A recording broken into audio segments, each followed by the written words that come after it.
여러분은 부자 또는 부유한 삶에 대해 깊이 성찰해 본 적 있으신가요? 우리는 흔히 돈이 많아야 부자라고 생각합니다.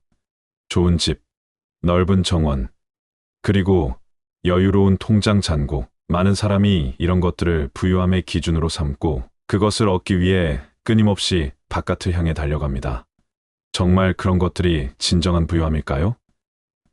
오늘 이 질문에 대한 니체의 10가지 인생 철학을 통해 여러분께 전달해 보려 합니다. 저는 확신합니다. 대화가 끝난 이후 우리는 시간과 감정의 주인이 되어 내면의 평온과 자유를 누리는 부유한 삶이 시작될 것이라고. 니체는 오랜 시간 동안 부유함의 참된 의미를 탐구하며 세상이 말하는 부와는 다른 나만의 길을 걸어왔습니다. 그리고 마침내 깨달았습니다. 진정한 부유함의 진리를. 지금부터 얘기할 이 10가지 문장은 단순한 조언이 아닙니다. 이 문장들은 여러분의 삶의 역경 속에서 흔들리지 않는 뿌리가 되어줄 것이며 남들의 기준이 아닌 자신의 내면에서 우러나오는 진정한 가치를 발견하도록 이끌 것입니다. 첫 번째, 자신의 운명을 사랑하라. 우리 모두의 삶에는 피하고 싶은 날이 있습니다.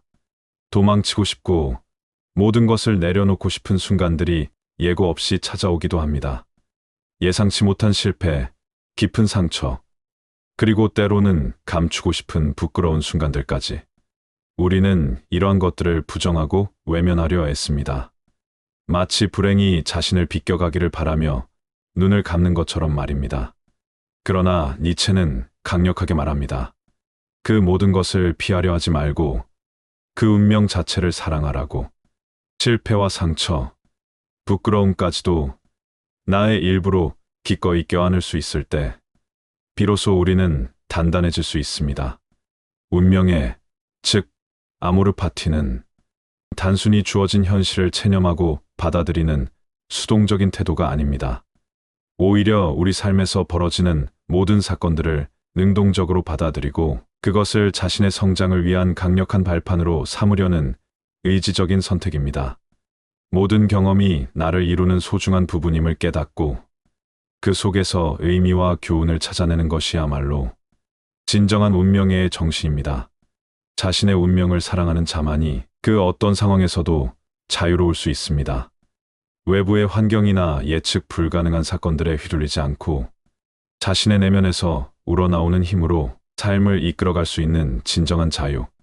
그리고 그 자유야말로 돈으로 살 수 없는 가장 근본적이고 위대한 부유함이며 어떤 역경 속에서도 흔들리지 않는 내면의 평화를 선사할 것입니다.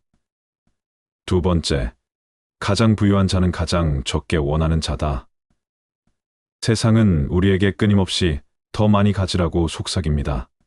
광고와 미디어는 우리가 더 좋은 집, 더 높은 사회적 지위, 더 비싼 옷, 더 빠른 차를 가져야만 행복해질 수 있다고 끊임없이 주입합니다. 우리는 마치 이 끝없는 욕망의 수레바퀴 위에서 벗어날 수 없는 듯 느껴지며 더 많은 것을 가질수록 더 행복하고 부유해질 것이라는 착각에 사로잡혀 끊임없이 소유를 갈망합니다. 하지만 저는 이 끝없는 욕망의 굴레에서 벗어나 진정한 깨달음을 얻었습니다. 덜 원하는 사람이, 아니, 무언가를 더 이상 원하지 않아도 괜찮다고 스스로에게 말할 수 있는 사람이 진정으로 부유하다는 것을 말입니다. 많이 가지는 것이 아니라 더 이상 바라지 않아도 괜찮다고 말할 수 있는 마음. 그것이 진정한 부입니다. 이 말은 단순히 물질적인 소유를 부정하거나 금욕적인 삶을 살라는 의미가 아닙니다. 오히려 내면의 만족감을 발견하고 외부의 대상에 대한 과도한 의존도를 낮춤으로써 얻는 정신적 자유를 의미합니다. 욕망은 채워질수록 또 다른 욕망을 낳는 법입니다. 끊임없이 외부에서 행복을 찾는 대신 자신의 내면에서 평화와 만족을 발견하는 것, 그 끝없는 사슬에서 벗어나 스스로의 내면에 집중하고 현재 가진 것에 감사하며 살아갈 때 우리는 비로소 진정한 평화와 만족감을 느낄 수 있습니다. 이것이야말로 외부 환경에 흔들리지 않는 견고한 부유함이며 소유의 크기로는 결코 측정할 수 없는 내면의 풍요입니다. 세 번째, 그대는 자기 자신을 소유하고 있는가? 나는 여러분에게 묻고 싶습니다. 당신은 정말 당신의 삶을 살고 있습니까? 우리는 너무나 자주 타인의 시선, 사회의 기준, 가족의 기대에 갇혀 스스로를 잃은 채 살아가고 있지는 않은가요? 타인의 인정을 받기 위해, 사회가 정한 성공의 기준에 맞추기 위해, 혹은 사랑하는 이들의 기대를 저버리지 않기 위해 우리는 우리 자신을 희생하고 본래의 모습을 감추곤 합니다. 사회의 통념이나 유행에 휩쓸려 자신을 잃어버리는 일은 비극적입니다.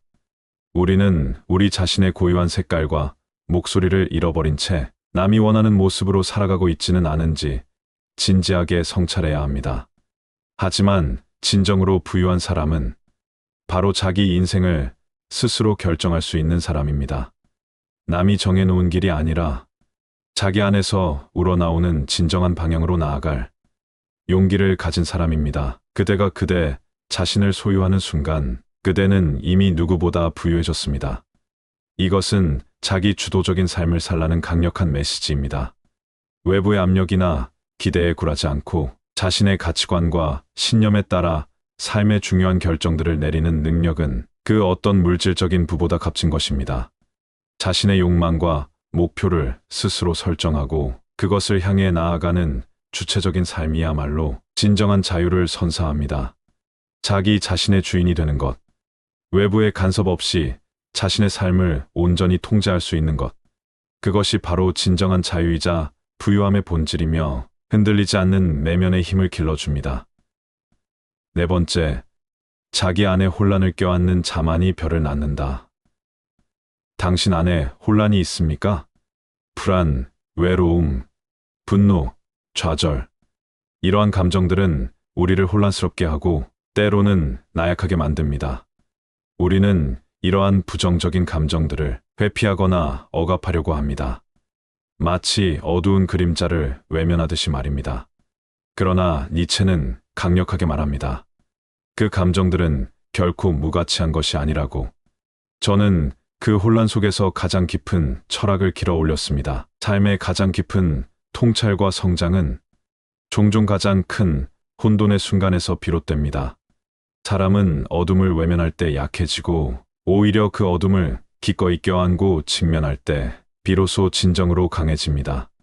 혼란을 정면으로 마주하고 그 속에서 자신을 들여다볼 수 있는 사람, 자신의 가장 깊은 곳에 있는 그림자까지도 받아들일 줄 아는 용기를 가진 사람, 그 사람은 자기만의 독자적인 별, 즉 고유한 가치와 지혜를 만들어내는 사람입니다. 혼란은 성장의 어머니입니다. 고통과 번민을 통해 우리는 자신을 더 깊이 이해하고 삶의 복잡성을 받아들이는 지혜를 얻습니다. 이러한 내면의 투쟁과 성숙을 통해 우리는 더욱 견고하고 의미 있는 존재로 거듭날 수 있으며, 이는 어떤 난관에도 흔들리지 않는 내면의 불을 형성합니다. 혼란스러운 감정을 부정하지 않고 인정하며 그 감정들 속에서 자신을 더 깊이 탐색하는 과정을 통해 우리는 내면의 깊이와 통찰력을 얻게 됩니다. 다섯 번째, 고독은 자신을 부유하게 만드는 시간이다. 나는 고독 속에서 나를 발견했습니다. 사람들이 떠나고 모든 소음이 멈췄을 때 비로소 나의 내면의 목소리를 선명하게 들을 수 있었습니다. 현대 사회는 끊임없이 소통하고 연결될 것을 요구합니다. 사람들은 고독을 두려워하고 외로움을 피하기 위해 끊임없이 타인과의 관계나 외부 활동에 매달립니다. SNS에 자신의 일상을 공유하고 타인의 반응에 목마르기도 합니다. 하지만 니체는 고독을 벌이 아니라 선물이라고 말합니다. 혼자 있을 수 있는 사람은 그 어떤 상황에서도 자유로울 수 있습니다. 외부의 자극이나 타인의 시선에서 벗어나 온전히 자신에게 집중하는 시간은 내면을 채우고 성찰하는 귀중한 기회입니다. 진정한 사색과 창조는 고독 속에서 피어납니다. 외부의 소음과 시선을 차단하고 자기 자신과의 대화에 몰입할 때 우리는 비로소 진정한 자아를 발견하고 내면의 깊이를 더할 수 있습니다. 진짜 부자는 혼자일 때 더 선명해지는 사람입니다. 고독은 우리가 진정한 자신을 마주하고 내면의 힘을 기르며 삶의 본질적인 질문에 답을 찾는 데 필요한 시간입니다. 이 시간을 통해 우리는 외부 환경에 휘둘리지 않는 자립적인 내면을 구축하게 되며 이는 진정한 부유함의 원천이 됩니다. 고독을 통해 우리는 자신만의 생각과 가치관을 확립하고 세상의 소음 속에서도 흔들리지 않는 내면의 단단함을 얻게 됩니다. 그것은 외부의 인정이나 타인의 시선 없이도 온전할 수 있는 자족적인 삶을 가능하게 합니다.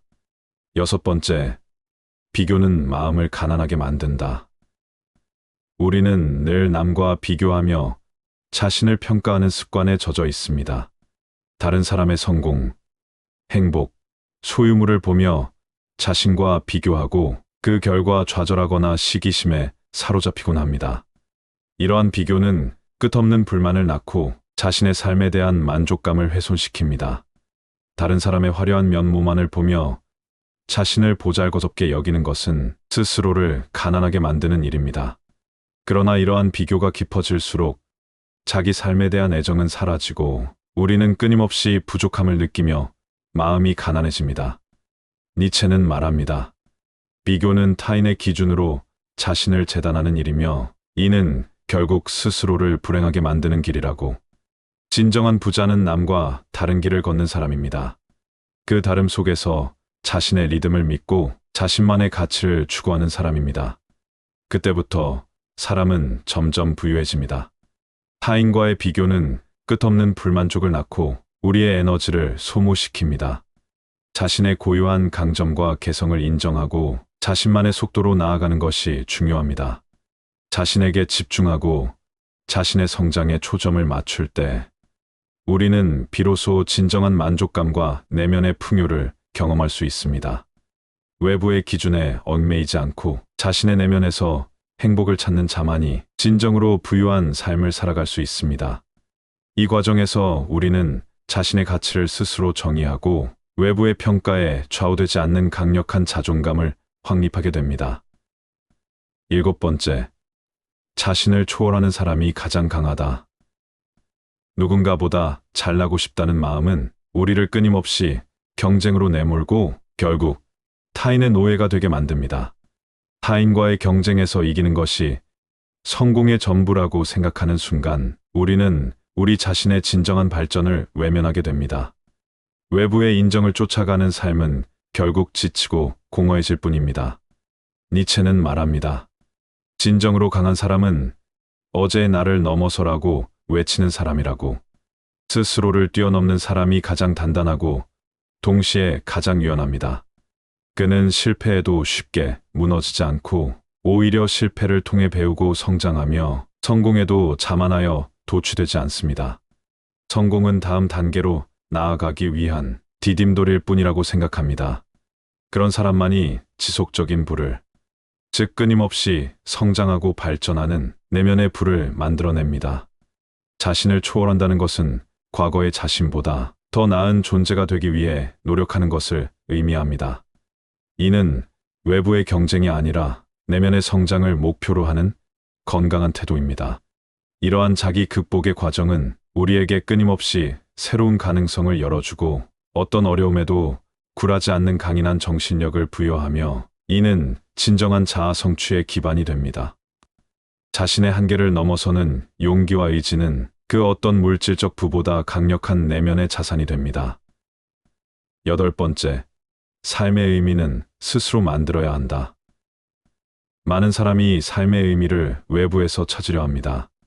누군가에게서 답을 얻으려 하고 사회가 제시하는 성공의 공식 안에서 의미를 발견하려 합니다. 마치 삶이 누군가가 미리 써놓은 정답지를 따라가는 시험인 것처럼 말입니다. 우리는 부모님이나 선생님 혹은 사회적 지도자들이 정해놓은 길을 맹목적으로 따르곤 합니다. 하지만 니체는 신조차 넘어서고자 했습니다. 누군가 내게 의미를 주기를 바라기보다 내가 직접 의미를 만들어야 했기 때문입니다. 삶의 목적은 질문이 아닌 창조입니다. 정해진 답을 찾는 것이 아니라 스스로 질문을 던지고 그에 대한 자신만의 답을 창조해 나가는 과정입니다. 스스로 의미를 만드는 사람이 진짜로 풍요로운 삶을 살 수 있습니다. 정해진 의미가 아닌 스스로 삶의 의미를 탐색하고 창조해 나가는 과정에서 우리는 자신만의 가치관과 목적을 발견합니다. 이러한 자기 창조적인 삶의 태도는 우리에게 깊은 만족감과 성취감을 안겨주며 외부 조건에 휘둘리지 않는 강력한 내면의 지지를 형성합니다. 자신의 삶에 스스로 의미를 부여하는 주체적인 태도는 그 어떤 외부의 재물보다 값진 내면의 자산이 됩니다. 이것은 단순한 생존을 넘어 자신만의 삶의 서사를 써내려가는 위대한 창조 행위입니다. 9번째, 부러움은 약자의 감정이다. 저는 한때 나보다 더 많이 가진 자를 부러워했습니다. 그들의 성공, 그들의 소유물을 보며 나는 왜 저렇게 되지 못할까 자책하곤 했습니다. 부러움은 저를 끊임없이 타인의 시선과 비교의 굴레에 묶어두었습니다. 마치 스스로를 초라하게 만드는 독처럼 말입니다. 그러나 부러움은 나를 자꾸만 바깥으로 끌어갔습니다. 부러워하는 마음이 커질수록 나는 내 삶의 주인 자리를 놓치고 외부의 대상에 의해 나의 가치가 결정되는 듯한 느낌을 받았습니다. 그래서 저는 부러움을 놓기로 했습니다. 그 순간 내 삶의 중심이 돌아왔고 스스로 책임질 수 있게 되었습니다.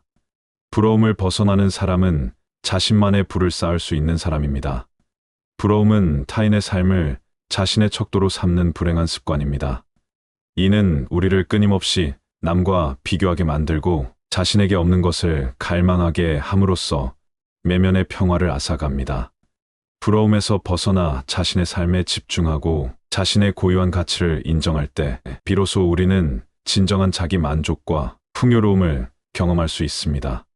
타인의 것을 탐하기보다 자신의 내면을 채워나가는 것이야말로 진정한 부자가 되는 길입니다. 10번째, 춤추듯 살아가라. 삶은 때때로 무겁습니다. 실패와 슬픔, 불확실성과 고통이 우리 어깨를 짓누를 때가 있습니다.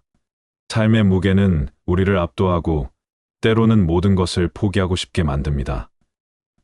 우리는 이 모든 고통과 어려움 앞에서 주저앉거나 좌절하기 쉽습니다. 하지만 니체는 말합니다. 무거운 삶을 가볍게 다루는 사람이 진정한 부자라고. 고통이 있어도 미소 지을 수 있는 여유, 절망이 와도 한 걸음 내디딜 수 있는 유연함, 그것이 바로 내면의 부입니다. 저는 춤을 추듯 살아가려 했습니다. 몸은 무겁지만 마음은 가볍게. 삶을 이겨내는 것이 아니라 삶과 함께 흐르는 법을 배운 것입니다. 삶의 어려움을 부정하지 않고 받아들이되 그것에 완전히 압도되지 않는 태도야말로 진정한 내면의 강인함을 보여줍니다. 춤추듯이 삶의 흐름에 몸을 맡기면서도 중심을 잃지 않는 균형 감각은 어떤 역경 속에서도 우리를 자유롭게 합니다. 이러한 태도는 삶의 불확실성 속에서도 평온을 유지하게 하고 모든 순간을 긍정적으로 받아들일 수 있는 지혜를 선사합니다. 이는 외적인 부와는 비교할 수 없는 우리 내면에 깊이 뿌리내린 진정한 부요함입니다.